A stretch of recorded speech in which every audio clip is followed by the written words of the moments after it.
अपने ही चंचल मन को अपने ही बस में करके एकाग्रता, स्थिरता एवं स्वयं अपने आप में शांति का अनुभव करने के बाद स्वयं मैं कौन हूं को जानने की दृष्टि से साधना करते करते आज 1129 दिन हो गए। तारीख 10 दिसंबर सन 2024, दिन मंगलवार, प्रातःकाल का समय।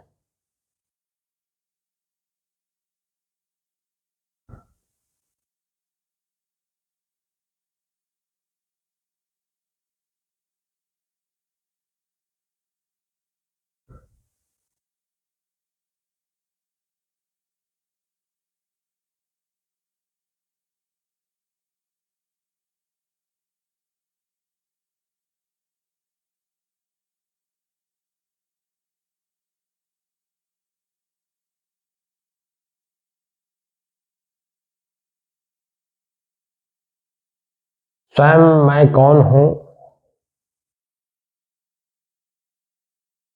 स्वामी शंकराचार्य जी ने भी यही बात प्रश्नोत्तरी में कहा है कि स्वयं को जानो, मैं कौन हूं।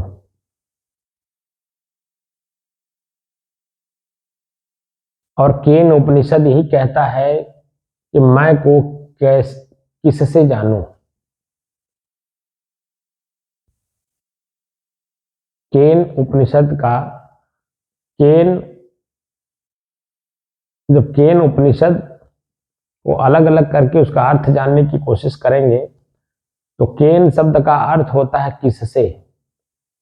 उप माने निकट, निषद माने बैठना।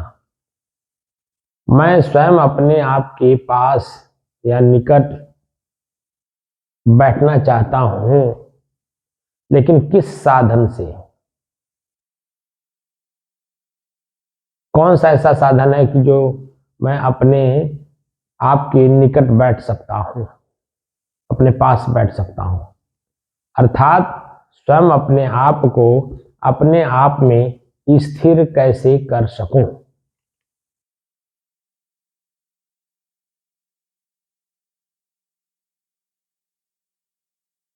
बाहर की स्थिरता तो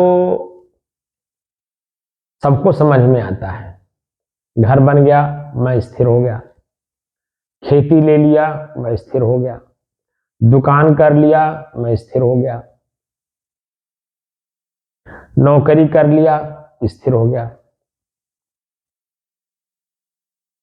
कोई कलाकारी है, उस कला का प्रदर्शन करके दुकान कर लिया, स्थिर हो गया।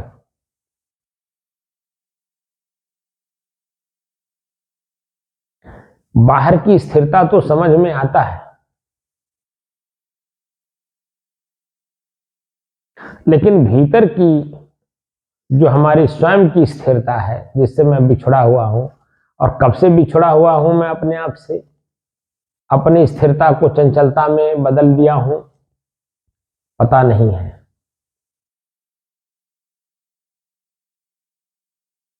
बड़े बड़े लोग इस पे बड़ा खोज किए, बहुत खोज किए, तो एक शब्द दिए अनादिकाल से, और मैं उसको और सहज कर दिया कि कब से है पता नहीं।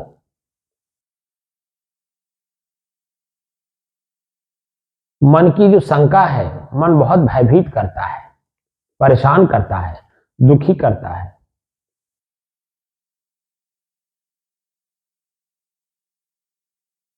भीतर से हमें स्थिर रहने ही नहीं देता है, व्यवहारिक जीवन में ही मुझे स्थिर नहीं रहने देता है, तो आत्मिक जीवन में कैसे स्थिर रहने देगा।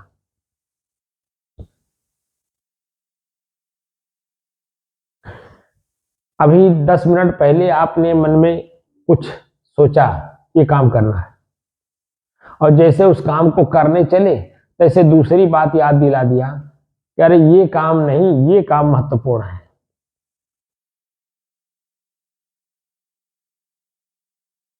अब उस काम को, जिस काम को करने चले थे, वो काम वहीं छूट गया, महत्वपूर्ण काम दूसरे को बता दिया, और जैसे याद दिलाया, मन का काम याद दिलाना है बस, और कुछ नहीं।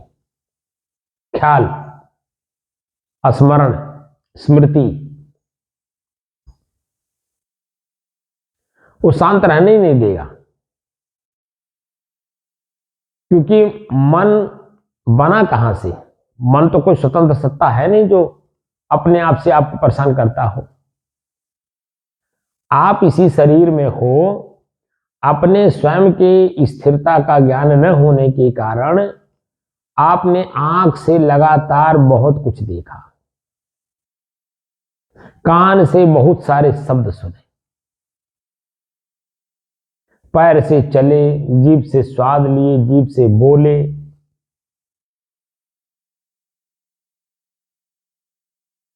जो भी काम आप करते हो वो बार बार के करने से या एक बार के देखने मात्र से भी वो मन बन जाता है।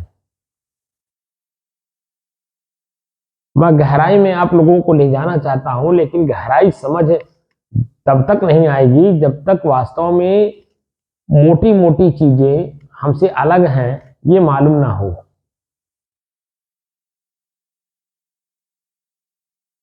ये अध्यात्म है, अंतर्मुख होना है, अंदर की गहराइयों में जाकर के अपने आप को पहचानना कि आखिर मैं हूं कौन। क्योंकि कहीं भी किसी भी चीज को आप ये नहीं कह सकते कि यही मैं हूं, क्योंकि जिस चीज को आप जान नहीं रहे हैं, और जब जानने लगिए तो जान नहीं रहे तो इसलिए कर रहे हैं, उसको मैं मान करके ही कर रहे हैं। लेकिन जब जानने की कोशिश करेंगे तो जानते जानते वो मालूम होने लगता कि ये मेरे से अलग है, ये मैं नहीं हूं। जैसे एक बहुत बड़ी उदाहरण आपको देता हूं, जैसे मैं शांत हूं,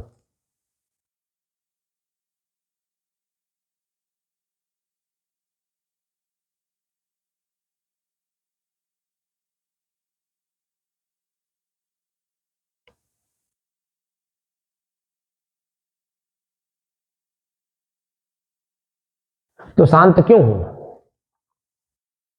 क्योंकि आंख बंद है, कोई दृश्य नहीं देख रहा है, कान के सामने कोई शब्द नहीं पड़ रहे हैं, जीभ के सामने कोई वस्तु नहीं पड़ रहे हैं, पैर चल नहीं रहा है, हाथ हिल नहीं रहा है, इसलिए लग रहा है मैं शांत हूं।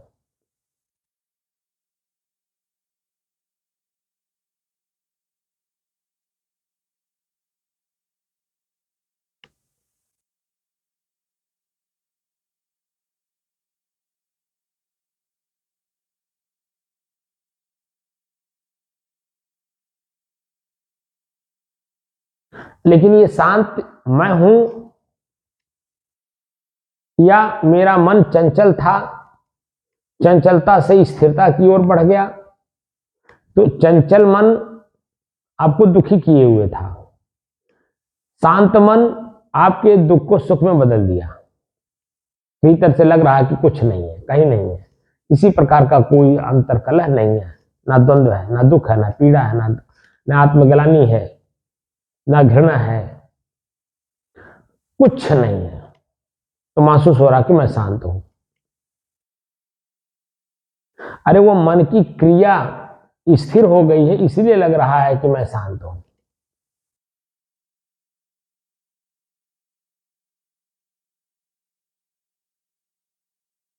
जो कि मैं शांत स्थिति में, वो जो शांति की अवस्था वो मैं नहीं हूं, वो तो मन में क्रिया नहीं है, इसीलिए लग रहा है कि मैं शांत हूं।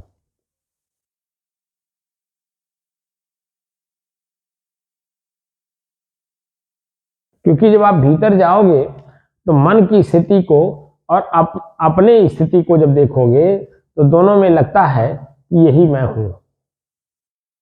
लेकिन अंतर में, भीतर सूक्ष्म में, सूक्ष्मता में जब आप जाओगे तो पता चलेगा कि वो शांति मेरे से अलग है। क्योंकि मैं कोई काम नहीं कर रहा हूं, इसलिए लग रहा कि मैं शांत हूं। मैं कुछ सोच नहीं रहा हूं, कहीं जाना है, इनसे मिलना है, इनसे बातचीत करना है, इनसे समस्या समाधान कराना है, कुछ नहीं सोच रहा हूं।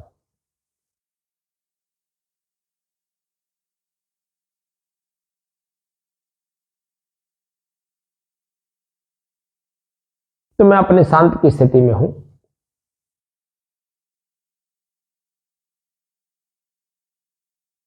लेकिन भीतर से मालूम पड़ता है कि वो शांति की स्थिति मेरे क्रियात्मक भाव को मिटा देने के बाद आई है।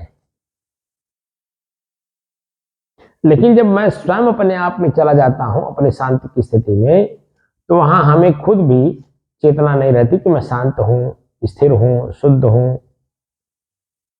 मैं किसमें हूं हमें पता नहीं चलता है। वहां कोई शब्द लागू होता ही नहीं है। इसीलिए सदगुरु कबीर कहते हैं, एक कहूं तो है नहीं, अद्वैत। एक कहो तो है नहीं, दो कहो तो गार, द्वैत भाव।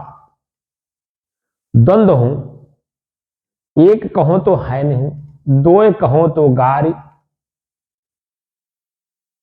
अब लास्ट वाले जो भाषा बोल रहे हैं बहुत महत्वपूर्ण बोल रहे हैं। है जैसा रह तैसा, कहे कबीर विचार। वो जैसा है बस वैसे ही बन जाओ, और कुछ करना नहीं। बस अपने आप में जो आरोपित कर लिए आंख से देख करके रूप को, दृश्य को, कान से सुन करके शब्द अच्छे और बुरे को, जीभ से स्वाद लेकर के, स्वाद और बेस्वाद लेकर के, नाक से सुगंध और दुर्गंध लेकर के,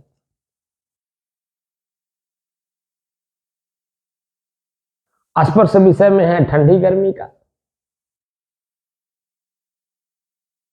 लिंग का है अपना गुदगुदी का, सुख का।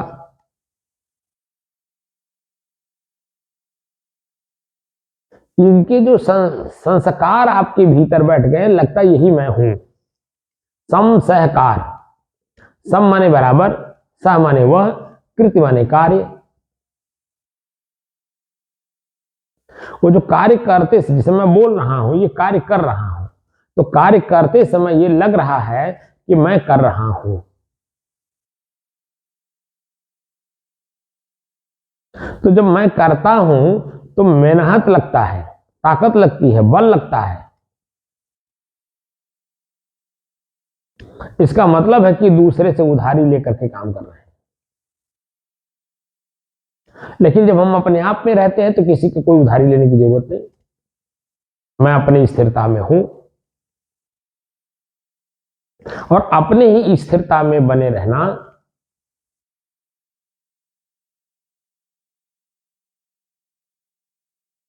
इस साधक का अपनी सबसे बड़ा कर्तव्य है।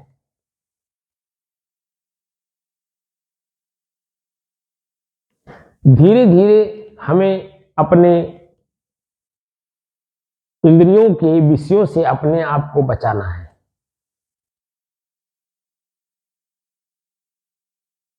एक एक करके मैंने श्वास को जो दिखाया ये प्रथम था। तो श्वास में सुगंध दुर्गंध एक विषय है, नाक का विषय है सुगंध दुर्गंध। अब सुगंध दुर्गंध से अपने आप को बचाना है। तो श्वास को जब देखना शुरू किया जाता है तो हम कहां पर बैठे हैं, यहां का हवा वातावरण कैसा है,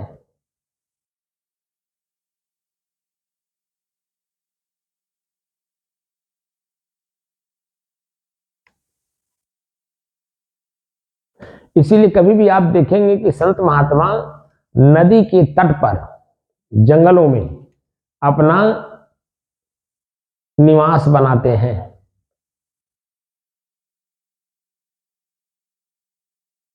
क्योंकि नदी के तट पे निवास करने से नदी के जल का जो शीतलता है वो हवा के माध्यम से ऊपर उठता है। तो हवा में चल करके वो नाक में जब जाता है तो शीतलता का अनुभव कराता है।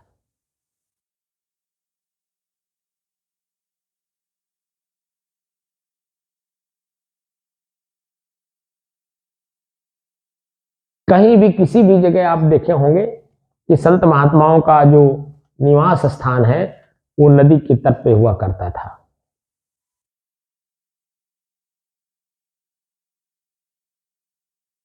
क्योंकि नदी का जल स्वच्छ होता था, प्राकृतिक छटा होती थी, उसमें रह करके वहां कोई प्रदूषण नहीं, किसी प्रकार का प्रदूषण नहीं, ना राख उड़ रही है, ना धूल उड़ रहा है, ना धुआं उड़ रहा है, कुछ नहीं,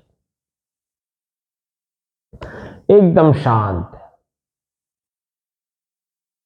तो ऐसी स्थिति में मन जैसे ही आप अपने जो साधन कर रहे हैं उन साधनों पर जैसे ही मन को केंद्रित करते हैं तो ऐसे एकदम सुरत लग जाती है उसी विषय पे।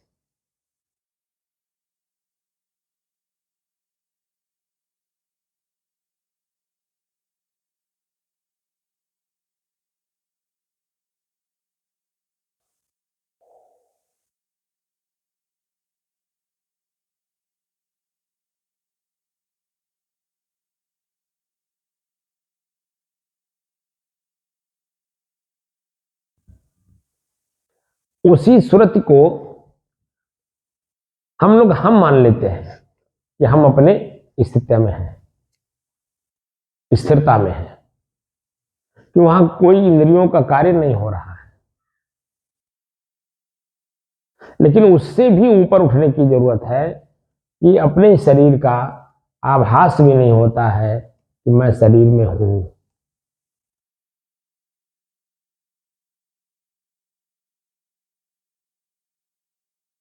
ये सब साधकों के लिए है।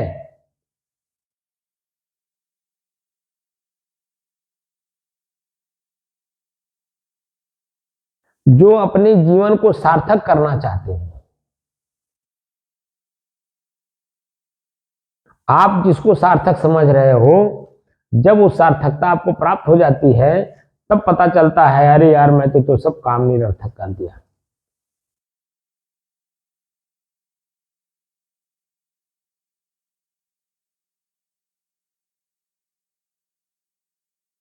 आप एक उदाहरण देता हूं। जिस समय में सुब्रत राय अपने उम्र के पड़ाव पर थे, उम्र के पड़ाव का मतलब शुरुआती दौर, आखिरी पड़ाव नहीं, शुरुआती पड़ाव। उस समय में इसी गोरखपुर में उन्होंने 2000 रुपए से अपना बिजनेस स्टार्ट किया था।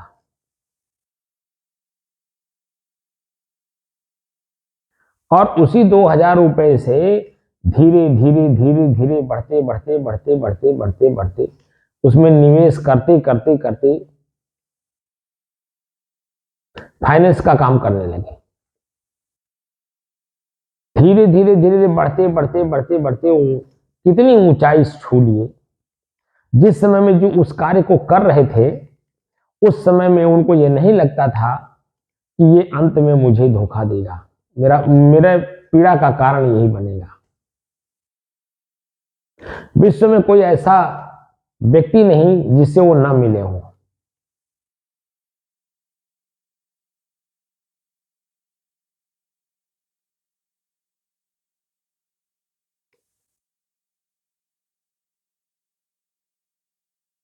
नीचे से लेकर के ऊंचाई कितनी उन्होंने छुआ, इसका तो सभी लोग आकलन कर सकते हैं। लेकिन जब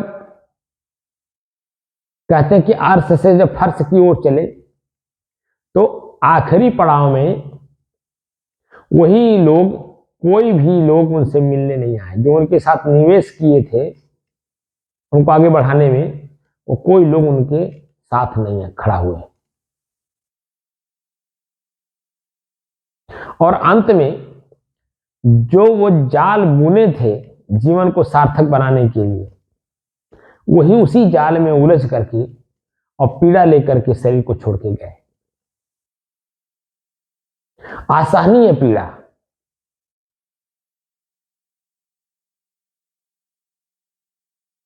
इसलिए कोई भी काम करिए, ये मान के चलिए कि इसके परिणाम में मुझे क्या मिलने वाला है। इसको पहले मान लीजिएगा, देख लीजिएगा, जान लीजिएगा, समझ लीजिएगा।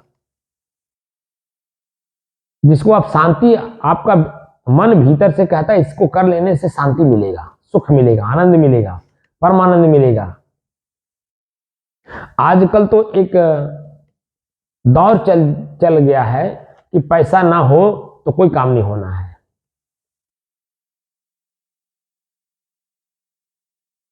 ये मन में एक कल्पना सी बैठ गई है कि पैसे से ही सब कुछ होना है। लेकिन वही पैसा जब आप कमा करके और किसी गलत कामों में जब फंसते हो, तो पैसा भी काम नहीं आता है। आपके पैसे भी चले जाते हैं, काम भी नहीं होता है, और पीड़ा ज्यों की त्यों ही रहती है। इसीलिए संत महात्मा का दायित्व है कि वह किसी को भी शिक्षा देते हैं तो कहते हैं कि शिक्षा का मतलब होता है सीख करके काम को करना। तो सीखने का मतलब क्या होता है? जैसे विद्यालय है, विद्यालय के गेट पर एक तरफ लिखा रहता है कि शिक्षार्थ आइए, दूसरी तरफ लिखा जाता है सेवार्थ जाइए। स्कूल में शिक्षा ग्रहण करने के लिए, यानी शिक्षित होने के लिए, शिक्षित का मतलब क्या होता है? परिपक्वता प्राप्त करने के लिए।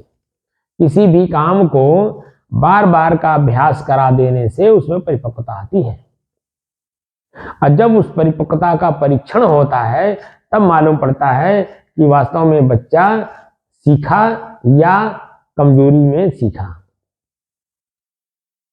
मन से सीखा या उसमें कमजोरी किया हुआ है। वो सब कुछ उसी में उनका परीक्षण हो जाता है, तब उन्हें दूसरे स्कूलों में या दूसरे जगहों पे ले जाया जाता है। अब शिक्षार्थ, अब किस चीज का शिक्षा बच्चा लेना चाहता है? हाथ का अगर शिक्षा लेता है तो उसकी राइटिंग बहुत अच्छी होगी। हाथ का शिक्षा लेता है तो उसका जो चित्र वगैरह है, इसको कला बोलते हैं, वो कलाकारी में माहिर हो जाएगा। पैर का अगर शिक्षा लेता है तो दौड़ में नंबर 1 आएगा, खो खो खेलेगा, कबड्डी के लिए खेलेगा। हाथ का प्रशिक्षण लेना चाहता है तो बैट बॉल खेलेगा, फुटबॉल खेलेगा, बैडमिंटन खेलेगा। तो उसमें उसको परिपक्व किया जाता है ताकि इसके जीवन का ये कला इसका अपना ही स्वाभिमान जिंदा रखे। स्वाभिमान का मतलब उसका प्रशंसा।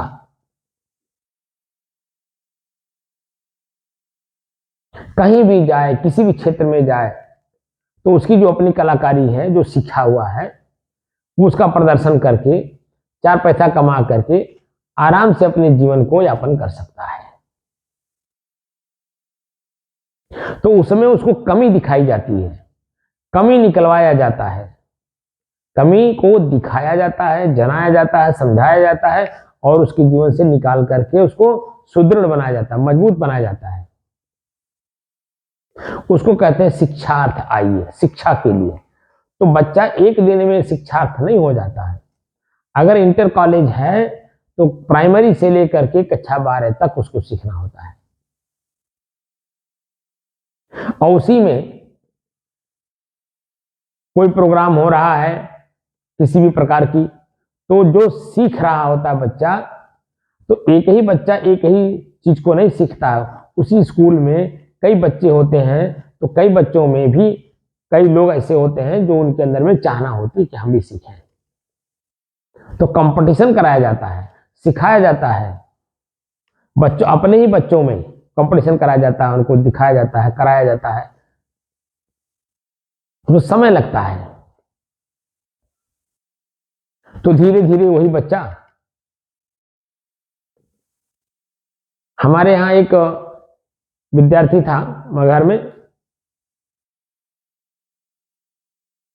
वह अपने स्कूल में हमारे संत कबीर आचार्य रामविलास इंटर कॉलेज में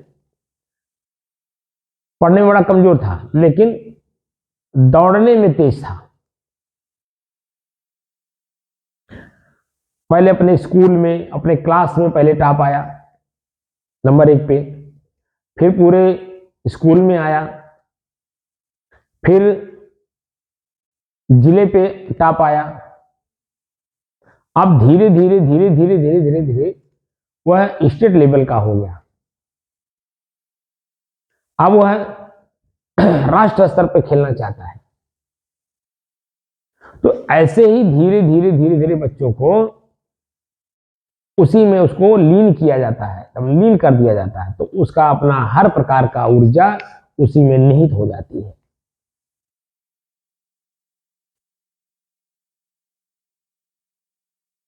ये जो साधना हम लोग सीख रहे हैं,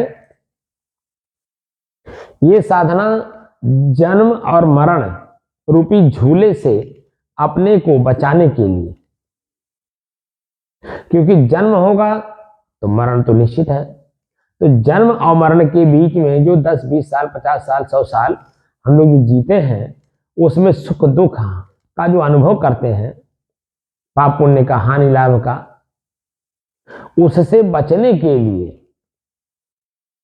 कि मुझसे कोई ऐसा काम ना हो जाए, गलती ना हो जाए कि मेरा मन दुखी हो, मेरा मन पीड़ित हो, समाज हमें दुत्कारे, फटकारे, गाली दे, भगावे, मारे, कितने प्रकार के कष्ट होते हैं, ये तो प्रतिदिन का आप लोगों के सबके सामने है।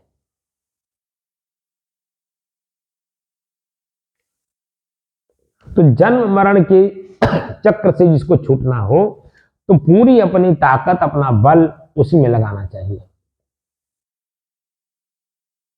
कि मुझे जन्म और मरण रूपी झूले से अपने को बचाना है।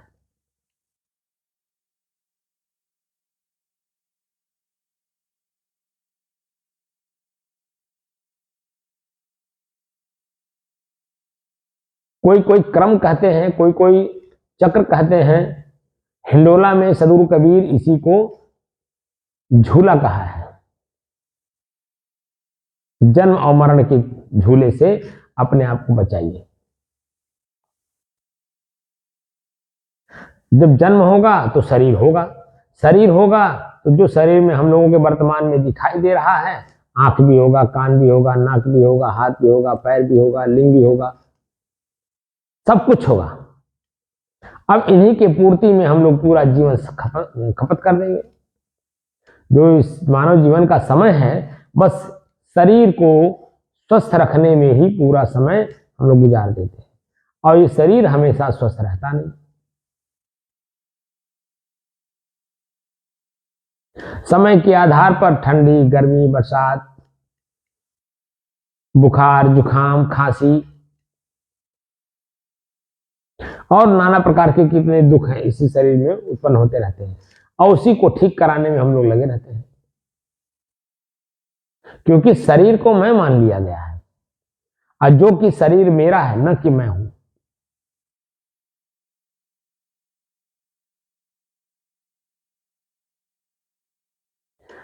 शरीर में हो तो शरीर का सुरक्षा आपका दायित्व तो है, लेकिन मैं कौन हूं ये भी जानना जरूरी है। किसी मानव जीवन में ही इसको हम जान सकते हैं, समझ सकते हैं और अपने आप को अपने आप में स्थिर भी कर सकते हैं। मानव शरीर के इतर यानी अलग जितने भी शरीर आपको दिखाई दे रहे हो, चींटी से लेकर मनुष्य के बीच में, उन सभी शरीरों में आप कुछ नहीं कर सकते।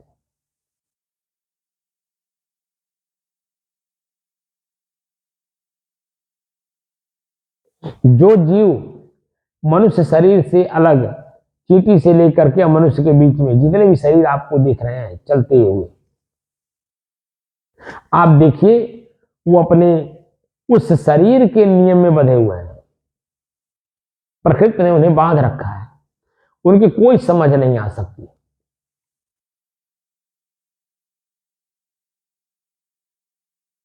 अपवाद स्वरूप कोई कोई जीव ऐसे भी मिल जाते हैं जो आप उसको प्रशिक्षित करते हो तो वो प्रशिक्षित होकर के आपके अनुसार काम करके लोगों को एक आश्चर्यजनक क्रिया दिखा करके, जैसे मदारी है, बंदर को पकड़ता है, उसको सिखाता है, सिखा सिखा करके जब परिपक्व कर लेता है तो समाज में ले जा करके उसका प्रदर्शन करता है और उसी से 4 पैसा कमा करके उसको भी खिलाता है, जिलाता है और अपने भी खाता और जीता है।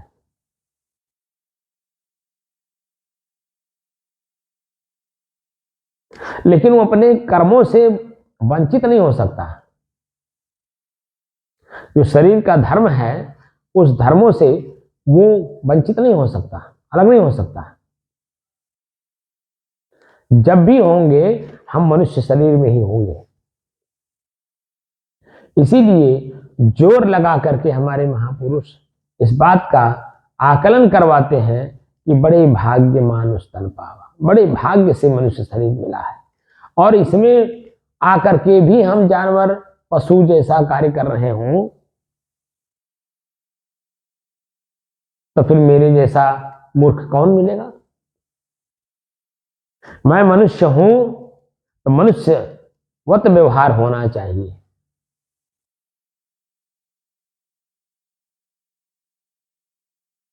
अब मनुष्यत्व व्यवहार का मतलब होता है कि सभी इंद्रियों से हम अपने आप को बचाएं। आंख देखता है तो कहता है मैं सत्य देखा, कान सुनता है तो कहता है मैं सत्य सुना,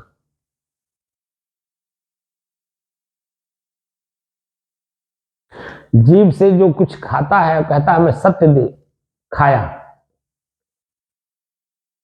पैर से चल करके जिस स्थान पे गया उसको कहता है कि सत्य मैंने देखा।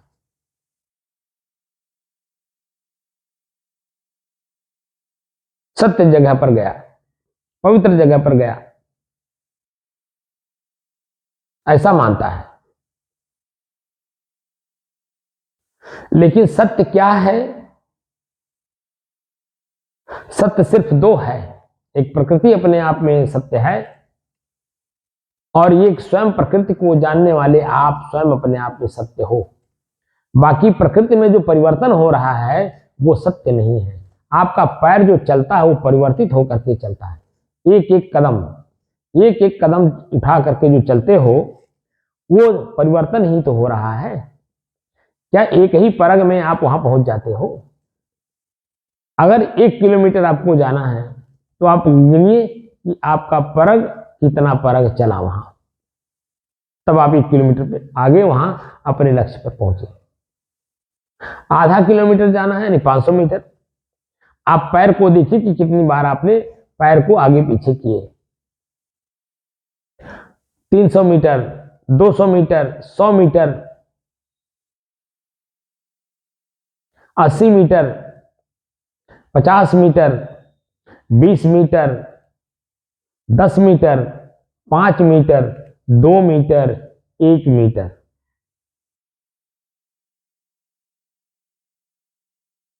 आप अपने पैर को आगे पीछे किए बिना वहां उस जगह तक नहीं पहुंच सकते। 1 मीटर का मतलब होता है कम से कम 3.5 फुट, 3.25 फुट, 3.5 फुट। और आपका जो पैर चलता है वो एक पैर और एक पैर मान लीजिए एक जगह खड़े हैं और पैर एक पैर उठाएंगे, चाहे दाहिना चाहे बायां, तो जहां रखेंगे तो दोनों की दूरी देखिए कि कितने फुट की है, कितने इंच की है। तो अगर 1 मीटर है तो कम से कम 1, 2, 3 पैर तो आपको चलना ही पड़ेगा। 3 परग उसको बोले। अगर 1 1 फुट हो, अगर 9 इंची हो तो 9 × 3 = 27,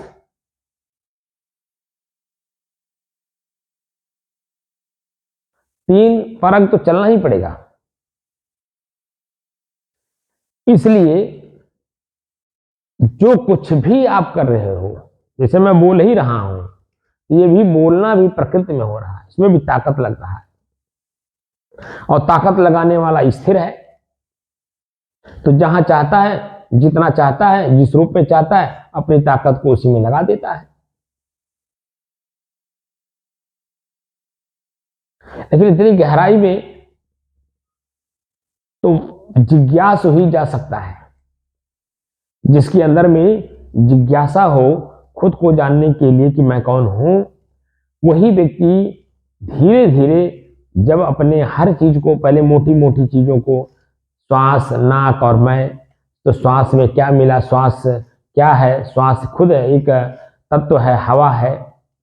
उस हवा में क्या मिला हुआ है, कहां से आया, कैसे आया, किस रूप में आया, मेरे नाक तक कैसे पहुंचा, वो तरह तरह की चीजों को जब आप पूरा डिटेल लेने लगते हैं अलग अलग, तब उसी में पता चलता है कि मैं इसको जानने वाला हूं, ये तो अपने आप में कुछ जानता ही नहीं है।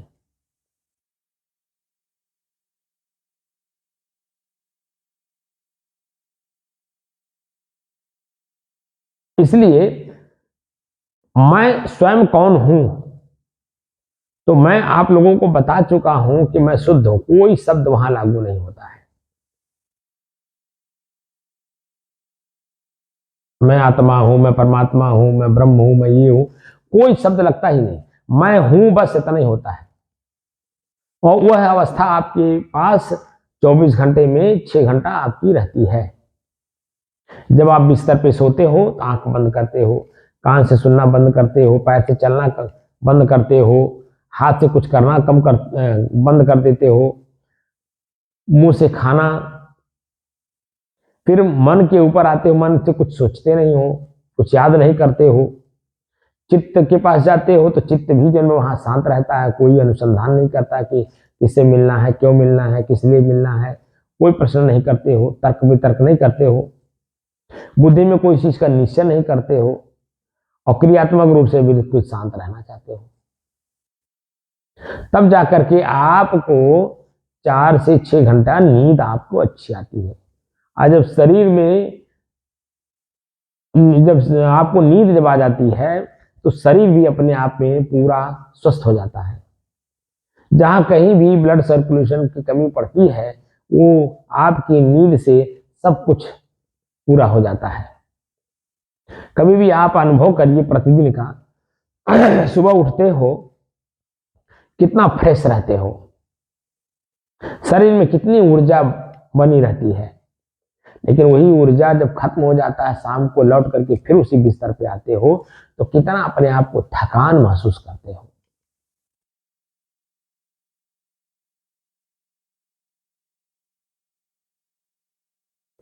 और वही फिर जब सो लेते हो तो फिर सुबह जो है आपकी शरीर की जो स्थिति है तरोताजा हो जाती है। ये प्रतिदिन का काम है। और इसको कौन देख रहा है? क्या शरीर अपने आप में अपने आप को देख रही है? क्या आंख अपने आप को अपने आप में देख लेगा? क्या कान अपने आप में अपने शब्द को सुन लेगा? अरे वह आपके उपस्थिति मात्र से ये सब अपने में चेतनावान है। आप हैं तब, आप इस शरीर में न रहो, यही आंख खुला होने के बाद भी किसी को पहचानता नहीं, यही कान खुला होने के बाद भी किसी के शब्द को ग्रहण नहीं करता है। इसलिए महापुरुष कहते हैं कि इसी शरीर में रहते रहते अपने आप का परिचय करो कि स्वयं मैं कौन हूं। अन्यथा इसी शरीर में रहते रहते भी जब आपका अंतिम क्षण आता है तो वही जो किए रहते हो आप जीवन भर, उसी को याद कर करके भीतर भीतर परेशान रहते हो। और कितनी परेशान रहते हो? आजकल जो तनाव का कारण बन रहा है, तनाव शरीर में आ रहा है, हार्ट अटैक, ब्रेन हेमरेज जो हो रहा है, वो आपके अपने भीतर के परेशानी से, और वो परेशानी आपके कर्मों से है। और जिस समय में उस कर्म को करते हो तो उसको सत्य मान के करते हो, ये बिना रहा नहीं जाएगा। हम नहीं करेंगे तो कौन करेगा? तमाम तरह के प्रश्न मन में उठते हैं और वो ले जा करके आपको क्रिया करा देता है, और क्रिया कराने के बाद छाप छोड़ लेता है अपने ऊपर, वही संस्कार बना लेता है कि हमने ऐसा किया है। सहकार।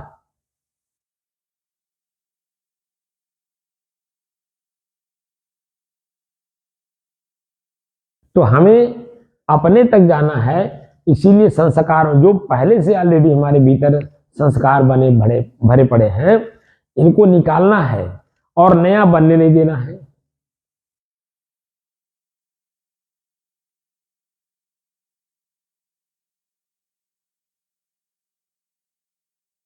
कैसे होगा? भीतर का निकालना है और नया बनने नहीं देना है। और शरीर है तो भूख लगेगा, प्यास लगेगा, नींद लगेगा, टट्टी पेशाब लगेगा। मनुष्य है तो मनुष्य के बीच में रहना ही होगा, दूसरे की बातों को सुनना ही होगा, सब काम करना होगा। और संस्कार बनने नहीं देना है कि मैं इनके साथ ऐसा किया, मैं यहां चल करके गया।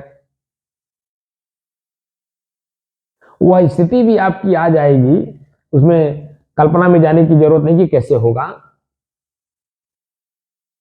वो जब आप करते चलेंगे तो अपने आप अपने मन की शंका दूर होती चली जाएगी। बस आप क्रिया तो करो अपने आप तक पहुंचने के लिए। तो अपने श्वास को ही अपने से अलग पहले परिपूर्ण हो करके देख लीजिए। अब उसमें कितना दिन लगता है? हमारे जो साधक थे उनको 1.5 साल लग गया था अपने इस श्वास पर मन को केंद्रित करने में, और बीच बीच में तमाम तरह की क्रियाकलाप करते रहते थे। राम राम लिखना, रामायण पढ़ना, सुंदरकांड का पाठ करना। वो जो पहले से किए हुए थे उनको लगता था कि अगर हम ये ना करें तो हम अधूरा महसूस कर रहे हैं, तो श्वास को देखते ही नहीं थे लगातार। लेकिन बार बार के अभ्यास कराने से धीरे धीरे धीरे धीरे जब उनका अपना ही क्रियाकलाप पूर्व का छूटने लगा और खुद अपनी स्थिरता, अपनी शांति अपने आप में अनुभव होने लगा, तब उन्हें मालूम हुआ कि ओहो, मैं तो अपने आप से एक क्रिया कर करके कि दूर जा रहा था, मन कितना भटका हुआ था।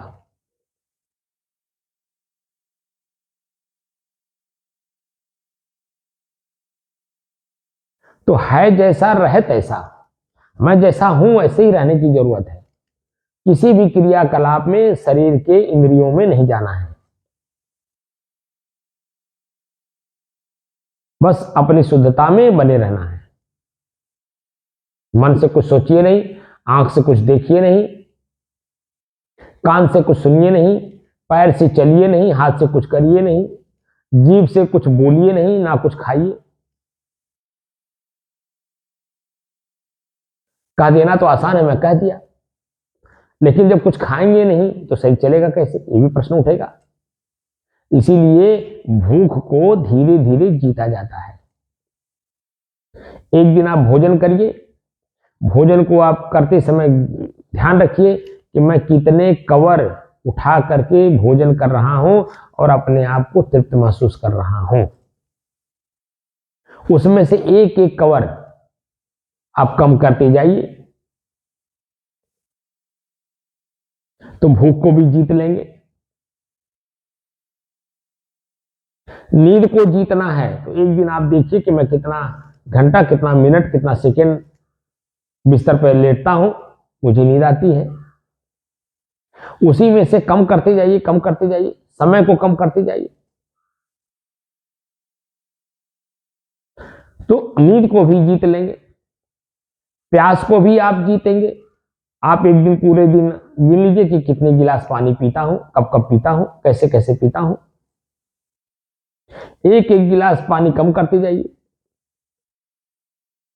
कोई ऐसा कार्य नहीं है जो मनुष्य ना कर सके, तो हम लोग मनुष्य हैं, कोई ऐसा काम नहीं है जो हम ना कर सके।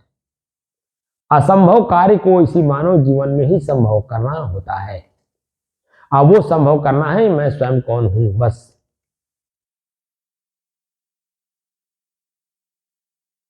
तो धीरे धीरे धीरे धीरे धीरे धीरे सब काम सफल होता है। भौतिक जीवन का जब काम कोई भी अचानक नहीं हो जाता है, उसमें समय लगता है और धीरे धीरे करना होता है। तो आत्मिक जीवन है, भौतिक जीवन स्थिर नहीं है और यहाँ आत्मिक जीवन है, मुझे स्थिर करना है। जो मैं एक बार अपने आप में स्थिर कर लिया ना, तो दोबारा मुझे शरीर धारण करने की जरूरत नहीं पड़ेगी, ना दुख सुख सहने की जरूरत पड़ेगी। सदैव के लिए एकदम मुक्त हो गए, कोई क्रियाकलाप कहीं नहीं होगी। लेकिन भाई मेहनत तो करना पड़ेगा। जब भौतिक जीवन में किसी चीज को मेहनत किए बिना आपको नहीं मिल सकता, तो ये तो आपका अपना है जो सदैव के लिए आपके साथ रहने वाला होता है, रहने वाला होगा। आप उसी में लीन हो जाएंगे। तो लीनता वाला काम तो करना ही होगा। इसलिए खूब अपने ही मन के अंदर में जो बुराइयां हैं उनको देखने का अभ्यास करिए। कल्पनाओं में जाने की बजाय जो वास्तविकता है, जिसे हम देख सकते हो, जान सकते हो, समझ सकते हैं, उस कार्य को करो। बहुत बड़ा कल्पना में जाने की जरूरत नहीं है। अब कल्पना में ही तो रह करके आज तक ले हम दुख सुख भोगे। अब कल्पना से दूर होकर के हकीकत की जिंदगी में आइए, जिसे देखिए, जानिए, समझिए। जो प्रत्यक्ष है, प्रत्यक्ष मैं स्वयं हूं, तभी तो मेरी आवाज निकल रही है। प्रत्यक्ष मैं हूं, तभी तो समझ करके शब्द को निकाल रहा हूं कि मैं कहां बैठा हूं, क्या बोल रहा हूं, किसके लिए बोल रहा हूं।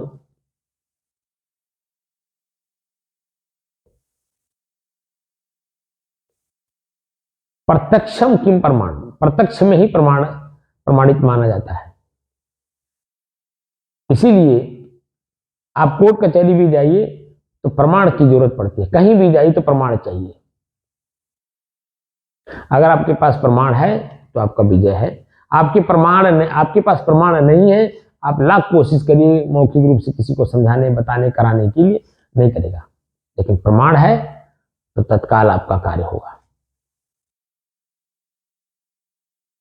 तो स्वयं अपने आप में हमें अपने आप को प्रमाणित करना है कि मैं यही हूं।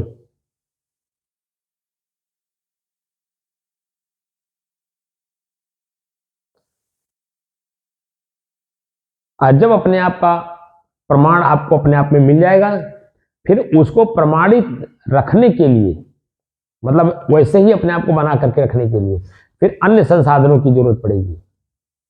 जैसे जो दया, क्षमा, संतोष, धैर्य, विचार, गुण भक्ति, नम्रता, कोमलता, जो भी साधन है, दैवी गुण, ये सब साधन है उसकी रक्षा के लिए। मान लीजिए कोई आकर के आपको अपशब्द कह रहा है, तो उसके शब्द को हमें भीतर लेना ही नहीं है, जान जाना है कि ये निरर्थक बोल रहा है। तो भीतर से क्या करना चाहिए? तो भीतर से या तो अपने आप में शांत रहिए, या तो जो महापुरुषों की वाणियां हैं, गीता का श्लोक अगर याद हो तो गीता का श्लोक बोलने लगी। रामायण की चौपाई अगर याद हो तो रामायण की चौपाई बोलने लगी। कुरान की अगर आयतें आपको याद हो तो आयतें याद अपने अंदर से बोलने लगी। अगर बाइबल के कुछ लाइनें आपको याद हो तो उनको बोलने लगी। यानी महापुरुषों की वाणी अगर भीतर से याद है तो बाहर के शब्द को नकारने के लिए भीतर के शब्द को आप उद्धृत कर दीजिए, जगा दीजिए, कोई रटने लगी। जैसे गीता में लिखा है, ऊर्ध्वमूल मदय शाखम स्वस्थम प्रावरभ्यम छंदांस्य पर्णानि यस्तम वेद सवेद। वो अपना रटने लगी। तो जब मन को उसमें लगा देंगे, शब्द में, सार्थक शब्दों में, तो एक एक शब्द, ऊर्ध्व क्या है, मूल क्या है, ऊर्ध्व माने ऊपर, मूल माने नीचे, जड़। अगर ऊपर उठना चाहते हो तो जड़ को छोड़ो, जड़ की जो शाखाएं हैं उन्हें आश्वस्त करो। तो उसमें उलझता है मन, तो फिर बाहर की आवाज को सुन में नहीं करेगा। और जब सुनेगा ही नहीं तो भीतर से कष्ट होगा ही नहीं।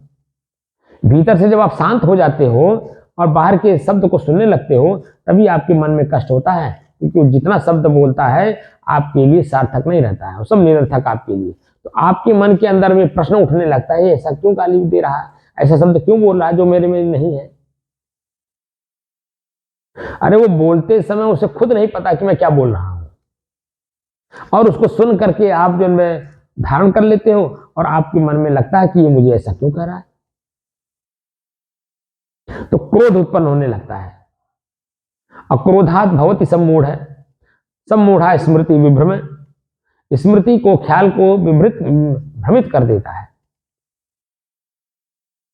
इसलिए अपने आप में स्थिर रहने के लिए एकदम जो महापुरुषों ने रास्ता बताया है उन रास्तों का हमें अनुकरण भी करना होगा, क्योंकि तत्काल में मैं कौन हूं का ज्ञान हो जाने के बाद भी जब तक शरीर है, प्रारब्ध इसको बोलते हैं, तब तक तो शरीर में आपको रहना ही होगा।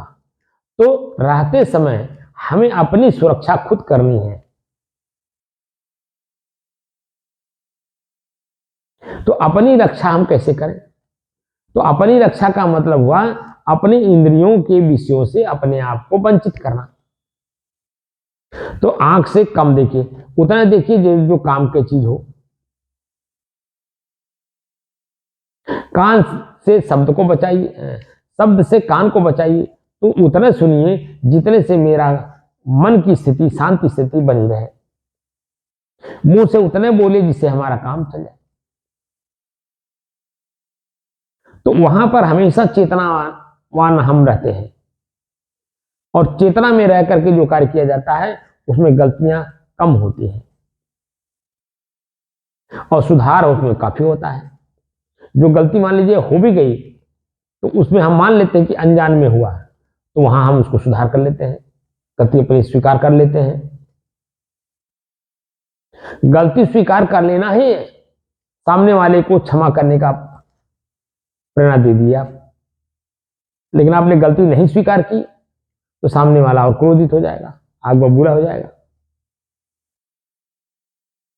तो इसलिए अपनी खुद की रक्षा हमें खुद करनी है, अपने आप में ही। तो शरीर के अंग, ये तो स्थूल शरीर, सूक्ष्म शरीर में मन से, मन क्या है, जो ख्याल कराता रहता है, तो ख्याल होने नहीं देना है। जब किसी चीज का ख्याल होगा नहीं तो चित्त पे जाएगा नहीं, तो उस पर अनुसंधान करेगा नहीं, और जब अनुसंधान करेगा नहीं तो बुद्धि के पास जाके निश्चय करेगा नहीं, और जब निश्चय किसी चीज का करेगा नहीं तो अपने आप में स्वतंत्र रहेगा, शांत रहेगा, स्वतंत्र भी रहेगा, शांत भी रहेगा, निर्द्वंद भी रहेगा। कोई अंतःकरण में द्वंद्वात्मक वृत्तियां नहीं जागृत होंगी जिससे कि आप संशय में पड़ सको, क्या करूं क्या ना करूं। इसलिए अपने आप में ही जितना मजबूती के साथ स्थिर होने का प्रयास करेंगे तो निश्चित है कि देर सवेर आप अपने आप में स्थिर हो जाएंगे। लेकिन सानिध्य जिसका लीजिए वो मजबूत हो, और मजबूती के साथ आपको अभ्यास करा सके, क्योंकि जिज्ञासु आप हैं। जिज्ञासु का काम है जिज्ञासा प्रकट करना, और दाता का काम है, जो गुरु कहते हैं, उसका काम है, उसका कर्म है कि वह जिज्ञासु की जिज्ञासा को शांत करे। क्योंकि जो जिज्ञासु होता है, जब तक वो अपने शब्द को खुद कानों से सुन नहीं लेता है, आंख से देख नहीं लेता है, तब तक वो किसी चीज को स्वीकार नहीं करता है। तो आप जिज्ञासु की जिज्ञासा तभी समाप्त करा पाएंगे जब उसे उसी के विचारों से उसे अनुभव करा देंगे।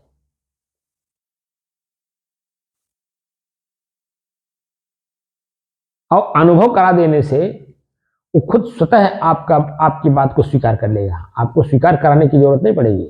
स्वीकार कराने के लिए एन केन प्रकरण जाना पड़ता है, और स्वीकृत जब हो जाती है तो कोई आवश्यकता ही नहीं पड़ती किसी चीज की। वो तो विचारों का आदान प्रदान हो गया ना। तो विचारों का आदान प्रदान जहां होता है, तहां बड़ी बड़ी सावधानी के साथ, सतर्कता के साथ, देखकर, जानकर, समझ करके शब्दों का उच्चारण करना होता है, ताकि सामने वाले के मन में एकदम स्थिरता जो उसकी है वो बरकरार रहे, वो अपने आप में शांत रहे, स्थिर रहे, आनंदित रहे, प्रसन्नचित रहे।